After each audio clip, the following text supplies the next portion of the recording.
Hey guys, you remember these? Man, I used to love Legos growing up. And I found out some things about Legos. You know, there are about 62 Lego bricks for every one of the world's 7.8 billion inhabitants. Can that be true? Oh my goodness. Children around the world spend 5 billion hours a year playing with Lego bricks. And 7 Lego sets are sold by retailers every second around the world. Do you know which company manufactures more car tires than anyone else in the world? It's Lego. They're just really, really little tires. Now, here's the thing. You look at the basic Lego brick, and you know that they aren't meant to exist on their own. There's bumps on one side and divots on the other side, and you can just tell from the design that they are meant to fit together with other bricks. I mean, I suppose a kid could play with one Lego, but you can't build this Lamborghini with just one Lego. Legos are meant to go together. Now, in the same way, you can't look at a human being and the way a human being is designed without discerning that God created us to be with other people. We are meant for relationships.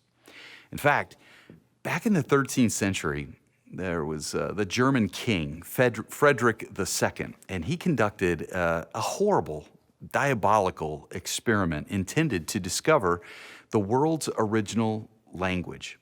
Was it going to be Latin or Greek? And he thought it was going to be German. But King Frederick, he took babies from their mothers at birth, and he placed them in the care of nurses who were forbidden to speak into them or touch them, and he assumed man's original language would naturally emerge. Frederick's experiment was cut short because all the babies died. It was horrible. But listen, it illustrates this, that like air and water and food, healthy relationships is a basic human need. And if we don't get it, bad things happen. Alameda County did a study. A group of researchers tracked the lives of 7,000 people over a 9-year period. Here's what they found. People with weak relational connections were 3 times more likely to die than those with strong relational connections. This is life and death important, what we're talking about today. And it works the other way too. People who had bad health habits like smoking or eating poorly, but had strong relational ties lived significantly longer than people who had great health habits but lived more isolated lives. So research proves if you want to live longer, it's better to eat Krispy Kreme donuts with good friends than eat broccoli all alone. Can I get an amen for that? All right? So you think that's why the phrase one another is used 59 times in the New Testament? You think it was that God knew how much we needed community, and so he begins casting the vision in this early church for the fact that we would love one another, that we would pray for one another, we would carry one another's burdens, encourage one another, admonish one another, spur one another on toward love and good deeds. 59 commands from God that we cannot obey unless we're in relationship. Community is a part of God's design for his people. Okay, so here's the problem. Loneliness is an epidemic. Psychologists say it's the #1 emotional problem in our country today. And it's so ironic. We live in the most interconnected generation in the history of the world, and yet we're the most relationally disconnected generation. I mean, do you ever wonder if some of the technology that we thought would help improve our lives has somehow left us just relationally disconnected? You know, we used to sit on the front porch on a hot day visiting with friends, but once we had air conditioning, we all kind of went inside. The electric garage door opener, it meant we could come home from work and go into our house without ever having the occasion to interact with our next door neighbor. We don't walk out to get the paper anymore, it's delivered online. We used to listen to music together, but now we have noise-canceling headphones, and to be honest, Have you ever put those headphones in, not just to listen to the music, but because you didn't feel like talking to people around you, maybe at the gym or when you sat down on a plane? As a family, we used to sit down together to watch one of 3 TV channels on our family's one TV. But now we each have an individual Netflix profile and we watch on iPads in separate rooms. And if you haven't heard, that phone that you carry around is not actually for having a conversation anymore. I mean, that's so 2009. We text each other now in bite-sized phrases and codes. Listen, something is having a negative effect on community. It's not getting better. The American Sociological Review reports that the average American has only 2 close friends, which is down from 3 since 1985. So I'm not sure what that third guy did to get voted out of the bunch, but things are not getting better over time. And who knows what weeks of social distancing has done to our sense of loneliness. And so this week, we're wrapping up our series, Get Out of Your Mind. We're talking about mental health. And if you've missed any of these messages, I just want to encourage you to go back and watch. Over the last few weeks, Albert, Megan, and myself, we've been exposing and combating 4 lies that keep us stuck feeling hopeless, isolated, anxious, or depressed. And today we're going to wrap up our series by taking a look at this last lie, I am alone. That feeling that we're in this by ourselves, that no one understands what we're going through. The lie that I am alone. So if you have your Bibles, go ahead and open them up, or your Bible apps. Open up with me to 1 Kings 19. We're going to look at verse 12 through 19. Let's read together. After the earthquake, a fire, but the Lord was not in the fire. And after the fire, a sound of a gentle blowing. And when Elijah heard it, he wrapped his face in his mantle and went out and stood in the entrance of the cave. And behold, a voice came to him and said, "What are you doing here, Elijah?" And then he said, "I've been very zealous for the Lord, the God of hosts, for the sons of Israel have forsaken your covenant. They've torn down your altars and killed your prophets with the sword. And I alone am left, and they seek my life to take it away."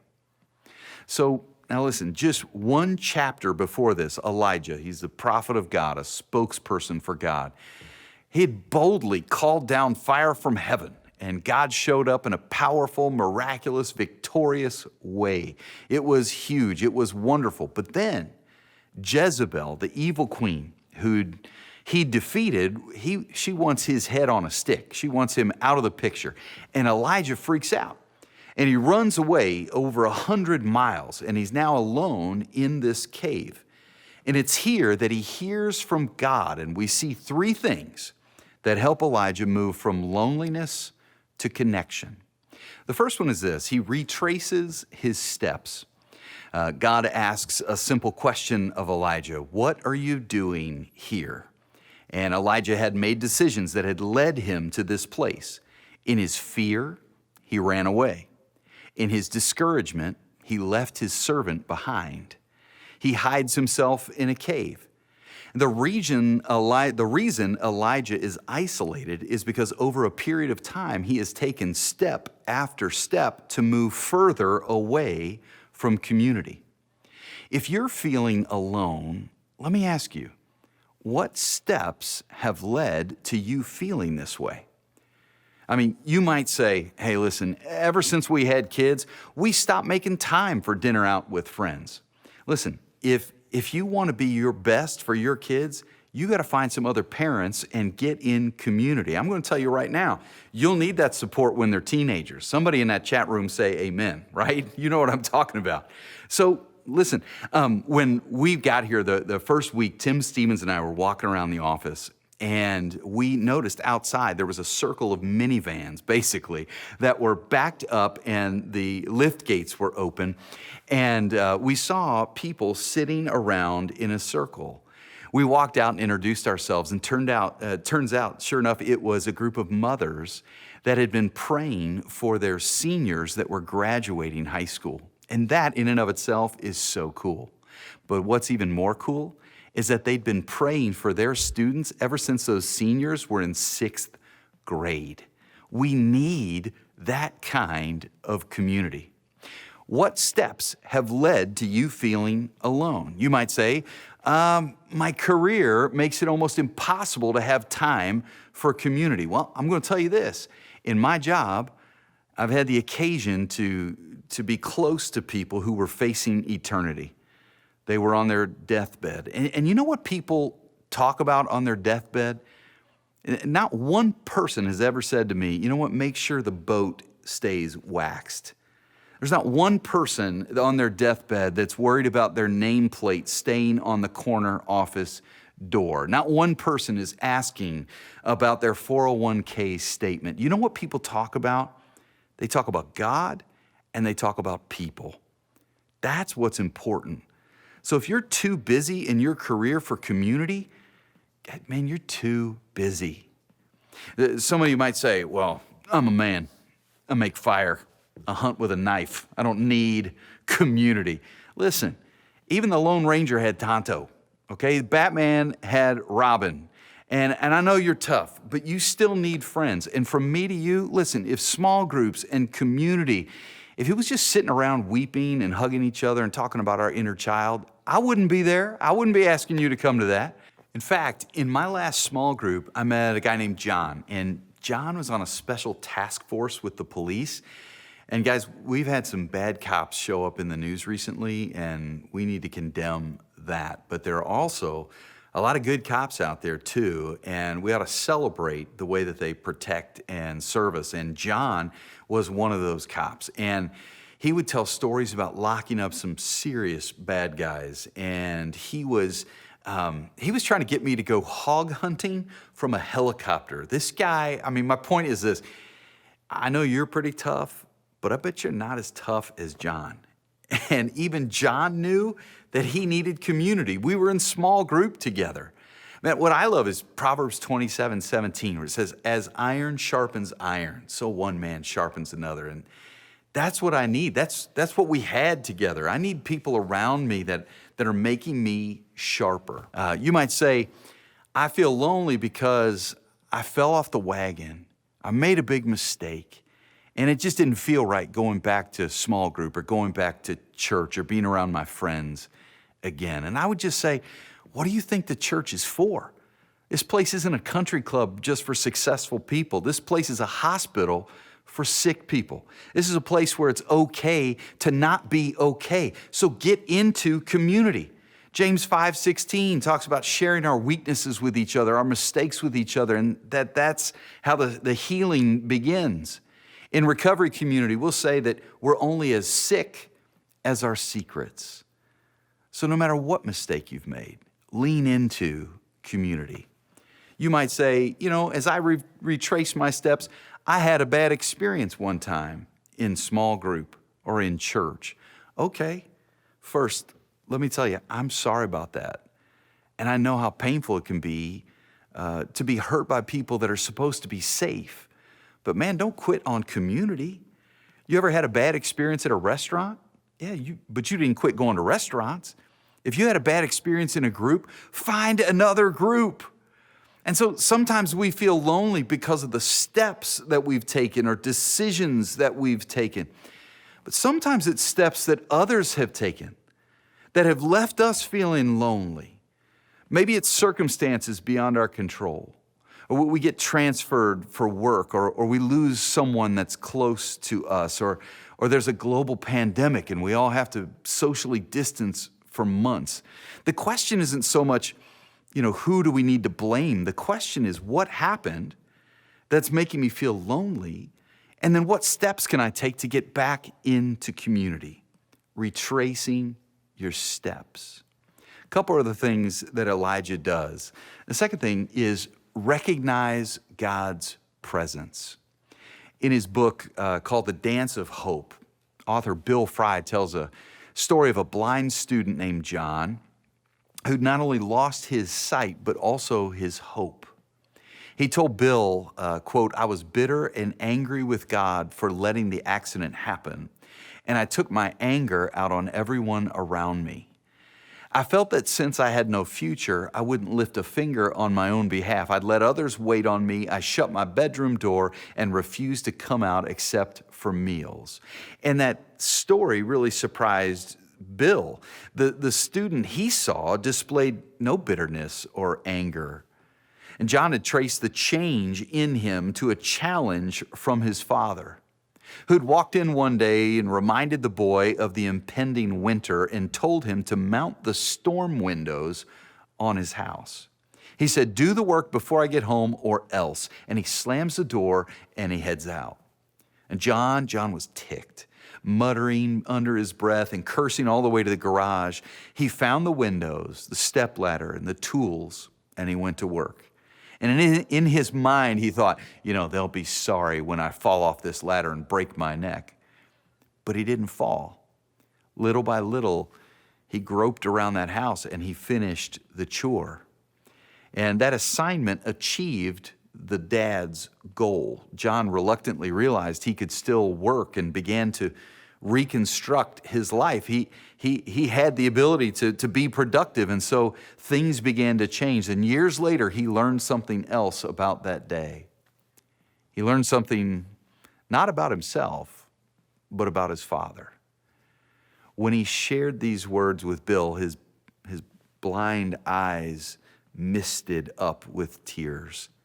And he said, "I discovered that at no time during the day had my father ever been more than 4 or 5 feet from my side." Now, some of you feel lonely because you don't feel God's presence, your Heavenly Father's presence in your life. But that doesn't mean He's not there. We get discouraged because we can't see what God is up to, but that doesn't mean that He's not working behind the scenes. If you'll notice earlier in 1 Kings 19 in our story, when Elijah was exhausted, God showed up and fed him and gave him rest. When Elijah was in the cave, it was God who called out to him. That Elijah could run 100 miles, but he couldn't get away from the presence of God. There's a guy named David who wrote a song about this truth over in Psalm 139. He writes these words: "Where can I go from your spirit? Or where can I flee from your presence? If I ascend to heaven, you're there. If I make my bed in Sheol, behold, you are there. If I take the wings of the dawn, if I dwell in the remotest part of the sea, even there your hand will lead me, and your right hand will lay hold of me." Guys, in your best moments, God is right there. And in your darkest moments, God is right there.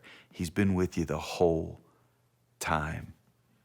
If you want to exit the cave of loneliness, I would say retrace your steps. I'd say recognize God's hand, His presence in your life.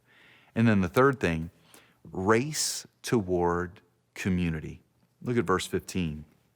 God says to Elijah, "Go, return on your way to the wilderness of Damascus, and when you have arrived, you shall anoint Hazael, king of Aram, and Jehu, the son of Nimshi, you shall anoint king over Israel. And Elisha, the son of Shaphat and Abel-Meholah, you shall anoint as prophet in your place. It shall come about the one who escapes from the sword of Hazael, Jehu will put to death, and the one who escapes from the sword of Jehu, Elisha will put to death.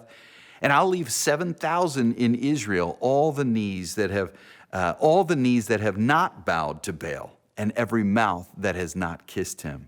What's going on there? God tells Elijah, you think you're alone, Elijah, but you've stepped away from connection. You've taken steps away, 100 miles away from community. But if you want out of this cave, your next steps are to go back to the place where community exists. You need a friend, someone to help you carry this load. So go to Elisha and go establish some leaders, some new kings, and go to those 7,000 people who are on your side. You were saying just before, I'm alone in all of this. No, you're not. That was a lie you're telling yourself. There are 7,000 other prophets who are on your side. Many of us think that We're isolated and alone, and we wait for someone else to take the initiative. Man, I used to work with young adults, and I can't tell you how many times I'd get some 20-year-old guy moping up to me, "I'm so lonely. Why won't God give me a girlfriend? I pray and I pray." And I'd ask him, "When's the last time you asked a girl out?" And he said, "Well, I haven't asked a girl out." I'm like, "Well, put down your Xbox and slap on some deodorant and go ask a girl out for coffee, okay? Take some initiative if you want community." God told Elijah to go. Man, if you want to move away from the cave of loneliness, if you're listening to this message today, I think God is telling you, here's a community of people. You're not alone, but you're going to have to take a next step. And I've got such good news for you. Willow Creek is one of the easiest places in the world to find friends. There are literally hundreds of leaders and thousands of people who are praying that they could meet you. They want you to check out their group. They want you to check out their team. This is a big church, but you get to decide how small it feels. Does that make sense? So retrace your steps. How did I get here in the cave of loneliness? It might give me some clues for how I get out. Recognize God's presence. Truly, in seasons of loneliness with God, we are never truly alone. And then race toward community. Take the initiative. Take the steps towards connection. Okay, so this is the time in the message where I stop preaching and I really lean on God to take over and just talk to you about your next step. We all heard the same message today, but now we ask the Holy Spirit to open up our spiritual ears and soften up our hearts so we can really hear from God. What is my next step toward connection and community? So can we do this today? Let's spend a little time in listening prayer together. Let's close the service by praying together. Wherever you are, would you just bow your heads or fold your hands or close your eyes, or however you feel comfortable. And let's just pray together. Ready? Let's pray. Dear God, Father, show us what it means for us to race toward community. God, is there a phone call you want us to make? God, what are the steps that we need to take towards community? Do we need to explore something inside the church? Some connection, some group or team? Or God, is it something outside the church? Are you calling us to serve our elderly neighbor who can't cut their grass this summer and you want us to do that? Or is there some neighbor that maybe doesn't have food and we're supposed to help them in some way? Jesus said, love your neighbor, and that could be one of the ways that we begin to create community. God, show us. God,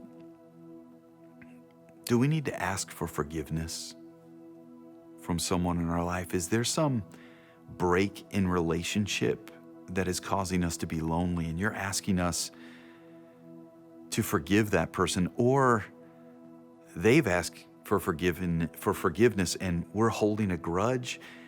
God, is that our next step, to release that? God, for somebody that's praying right now, is there something they need to do with their calendar?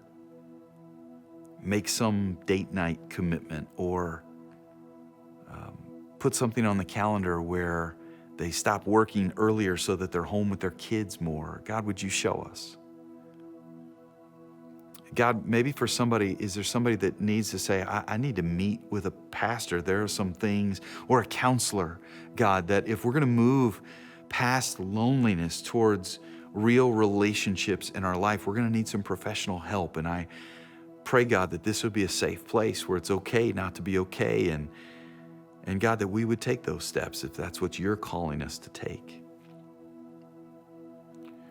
Dear Heavenly Father, one of the big things I'm learning and leaning into is that for us to have healthy relationships across ethnic lines, Lord, we're going to have to reach out to some people that are different than us. Lord, maybe that's our next step. Father, maybe for us, we need to reach out and start conversations with people and let healing begin. God, maybe for us, it's to say no to something so that we can say yes to community. Father, what is it that you're calling me to do? It's in Jesus' name I pray. Amen. And hey, as we close, we can sit here and talk about community, we can pray about community, or we can do it.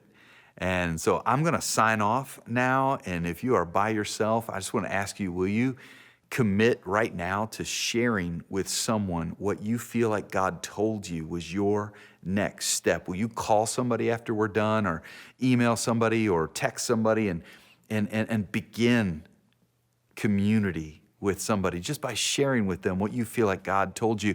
And if you're watching this with somebody, if you can look to your right or to your left or your right, if you could watch this, if somebody's watching this with you, man, would you, just as we sign off, share with those people, maybe even just one sentence, what you feel like God brought to mind, what your next step in community is. Seriously, God told Elijah to go.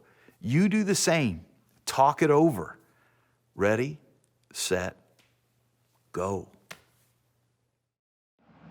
Thanks, Pastor Dave. I hope you all get to spend time with your friends and family this week. Have a good weekend.